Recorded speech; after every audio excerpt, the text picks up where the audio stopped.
আরে ভাইদেরকে নিয়ে চলে এসেছি কুল বাগানে। ভাইরা বলেছে কুল মাখা খাবে, এই কুল কুড়াতে এসেছি। বেশ বড় বড় কুল আছে, এখন খুঁজতে হবে কোথায় আছে না আছে। পারা যাবে না, পারলেই হাত পা ভাঙবে চাষিরা।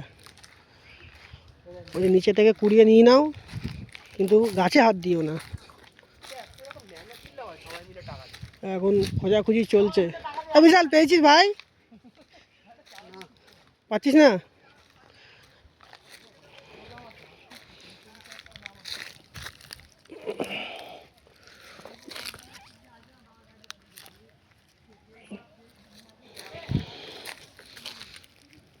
খেয়ে নিয়েছে পাখিতে।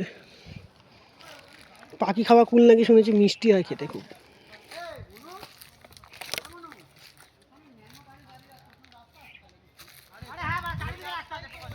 একটা বড় কুল পেয়েছি, দেখি তো। হ্যাঁ, এই একটা বড় কুল।